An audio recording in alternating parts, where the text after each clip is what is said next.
வணக்கம் மாணவர்களே. இன்னைக்கு நம்ம சேனல்ல என்ன பார்க்க போறோம்னா 3ஆம் வகுப்பு 3ஆம் பருவத்துல திணைகள் பற்றி தான் பார்க்க போறோம். வாங்க என்னன்னு சொல்லிட்டு பார்க்கலாம். பக்கம் 6ல இருக்கு திணைகள் அறிவோமா. திணைகள் அறிவோமா. திணைகள்னா என்ன அப்படின்னா, அதாவது திணைகள்ல 2 வகை இருக்கு. உயர்திணை, அக்ரிணை. உயர்திணைனா ஒண்ணுமே கிடையாது, நம்ம மனிதர்களை தான் உயர்திணைன்னு சொல்றாங்க. யாரு? நம்ம தான் உயர்திணை. அக்ரிணைனா மனிதர்கள் இல்லாம மற்ற விலங்குகள், பறவைகள், செடிகள், மற்ற பொருட்கள் எல்லாமே அக்ரிணையில வந்துடும். சரிங்களா? உயர்திணை திணைகள்ல 2 வகை இருக்கு. ஒன்னு உயர்திணை, இன்னொன்னு அக்ரிணை. உயர்திணைனா மனிதர்கள். மனிதர்கள் தவிர மீதி இருக்க விலங்குகள், பறவைகள், பூச்சிகள் எல்லாமே மரங்கள், செடி, கொடி எல்லாமே எதுல வந்துடும்? அக்ரிணையில வந்துடும். சரி, அது என்னன்னு சொல்லிட்டு கொஞ்சம் பார்க்கலாம். பாருங்க, மனிதர்களை உயர்திணை என்று கூறுவர். அதுல உயர்திணை பெயர்கள். உயர்திணை பெயர்கள் மனிதர்களை குறிக்கும் அம்மா, அப்பா, அண்ணன், குழலி, பாபு போன்ற பெயர்கள் உயர்திணை பெயர்கள் ஆகும். அதாவது நம்மளோட பேரு, நமக்கு என்னென்ன பேர் இருக்கு, கண்ணன், கமலி, இந்த மாதிரி பேர்லாம் வரும் இல்லைங்களா? பேரு, அம்மா, அப்பா, உறவு முறையை குறிக்குதா, அத்தை, மாமா, தாத்தா, பாட்டி, இது எல்லாமே உயர்திணை பெயர்கள்ல வந்துடும். மனிதர் அல்லாத உயிருள்ள மற்றும் உயிரற்ற பொருள்களை அக்ரிணை என்று கூறுவர். அதாவது மனிதர் அல்லாத உயிருள்ளன்னா பறவைகள், விலங்குகள், இதெல்லாம் உயிருள்ள செடிகள், கொடிகள்லாம் உயிருள்ள. உயிரற்ற பொருள்கள்னா என்ன வரும் நம்மளுக்கு? நம்ம இந்த மின்விசிறி, நாற்காலி, இந்த மாதிரி போன், இது எல்லாமே அக்ரிணையில வந்துடும். சரிங்களா? உயிரற்ற பொருட்கள்னா நம்ம புத்தகம், பேனா, பென்சில், இதெல்லாமே எதுல வந்துடும்? உயிரற்ற பொருட்கள் வரும். உயிருள்ள பொருள்கள்ல என்னென்ன வரும்? பூனை, நாய், எறும்பு, கிளி, இதெல்லாம் இதுல வரும். உயிருள்ள பொருட்கள்ல வரும். இதெல்லாம் என்னன்னு சொல்லுவோம்? அக்ரிணை. மனிதர்களை உயர்திணைன்னு சொல்லுவாங்க. அக்ரிணைன்னு சொல்லிட்டு மனிதர் அல்லாத உயிருள்ள மற்றும் உயிரற்ற பொருள்களை அக்ரிணை என்று கூறுவர். அக்ரிணை பெயர்கள் என்னென்னது? பூனை, கிளி, எறும்பு, மரம், மின்விசிறி போன்ற பெயர்கள் அக்ரிணை பெயர்கள் ஆகும்.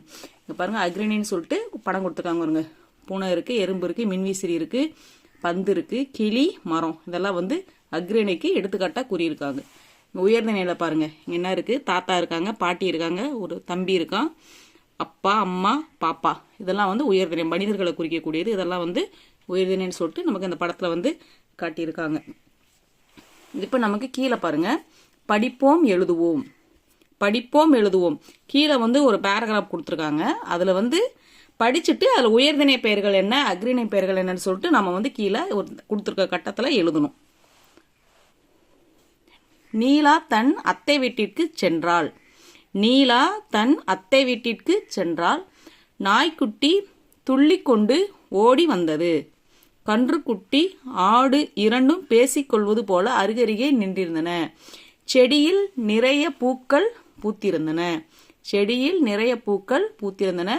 கொய்யா மரம் நிறைய பழங்களுடன் இருந்தது. வா நீலா என்று மாமா வரவேற்றார். வா நீலா என்று மாமா வரவேற்றார். இதுல முதல்ல உயர்திணை பெயர்கள்லாம் நம்ம என்னன்னு சொல்லிட்டு அண்டர்லைன் பண்ணிக்கலாங்களா? உயர்திணை பெயர்கள்னா என்ன வரும்? நீலா. நீலான்றது ஒரு பெண்ணை குறிக்கக்கூடிய பெயர். அதனால நீலா உயர்திணையில வந்துடும். அத்தை, மனிதர், அத்தைன்னு ஒரு மனிதரை குறிக்கக்கூடிய ஒரு உறவு முறையில வந்துடும். ஸோ இதுல அத்தைன்றது உயர்திணையில வரும். வேற என்ன வரும்? நாய்க்குட்டி அக்ரிணையில வந்துடும். கண்ணுக்குட்டி, இதெல்லாம் அக்ரிணையில வரும். வேற என்ன வரும்? வா நீலா என்று மாமா வரவேற்றார். மாமா உறவு முறையில வருது, மனிதர்களை குறிக்கும். இது நம்மளுக்கு உயர்திணை வரும். அப்போ உயர்திணை பெயர்கள் நம்மளுக்கு என்னென்னது? நீலா, அத்தை, மாமா, இது மூணுமே என்னது? நம்மளுக்கு உயர்திணை பெயர்கள்லாம் வந்துடும். கீழே பாருங்க, நம்மளுக்கு ஒரு கட்டம் கொடுத்துருக்காங்க. அந்த கட்டத்துல உயர்திணை பெயர்கள் என்னன்னு சொல்லிட்டு நம்ம எழுதணும். உயர்திணை பெயர்கள் நம்மளுக்கு இதுல என்னென்ன வந்திருக்கு? நீலா, இன்னொன்னு அத்தை, மாமா, இதெல்லாம் நம்மளுக்கு உயர்திணை பெயர்கள். அடுத்து இங்க ஒரு கட்டம் இருக்கு. இதுல அக்ரிணை பெயர்கள் நாம எழுதணும். அக்ரிணை பெயர்கள் நம்மளுக்கு இதுல என்னென்ன இருக்கு? அக்ரிணை பெயர்கள் எதை சொல்லலாம்? இங்க பாருங்க, நாய்க்குட்டி. நாய் மனிதர் கிடையாது, அதனால இது அக்ரிணையில வரும். இங்கே பாருங்கள் கன்றுக்குட்டி இருக்கா, கன்றுக்குட்டியும் அக்ரிணையில் வரும். ஆடு, நாய்க்குட்டி, கன்றுக்குட்டி, ஆடு. வேற என்ன வருது? இங்கே பாருங்கள் செடி, செடி உயிருள்ள ஒரு இதுதான். பூக்கள், அதே மாதிரி கொய்யா மரம்.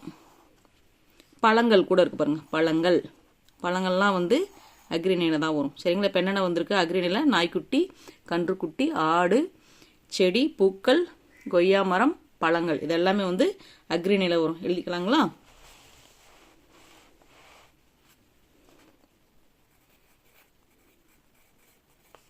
நாய்க்குட்டி, கன்றுக்குட்டி,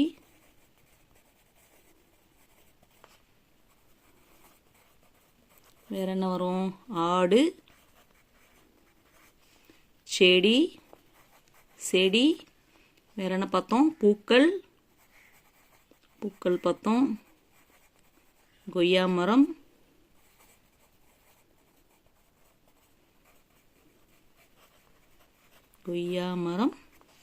பழங்கள். இதெல்லாம் வந்து என்னது? அக்ரிணை பெயர்கள். புரிஞ்சுதுங்களா? இதில் வந்து திணைகள் வந்து 2 வகைப்படும். திணைகள் வந்து என்னது? 2 வகைப்படும். ஒன்று உயர்திணை, இன்னொன்று அக்ரிணை. உயர்திணைனா மனிதர்களை குறிக்கக்கூடிய பெயர்கள், உறவு முறைகள் எல்லாமே வந்து உயர்திணையில் வரும். அக்ரிணைனா மனிதர் அல்லாத உயிருள்ள மற்றும் உயிரற்ற பொருட்களை தான் அக்ரிணைன்னு சொல்லிட்டு சொல்லுவோம். இந்த வீடியோ உங்களுக்கு பிடிச்சிருந்துச்சுன்னா மறக்காமல் லைக் பண்ணுங்கள், கமெண்ட் பண்ணுங்கள், சப்ஸ்கிரைப் பண்ணி பக்கத்தில் இருக்க பெல் ஐக்கானை ப்ரெஸ் பண்ணுங்கள். உங்கள் நண்பர்களும் இந்த வீடியோவை பார்க்கணும்னா ஷேர் பண்ணுங்கள். நன்றி, வணக்கம்.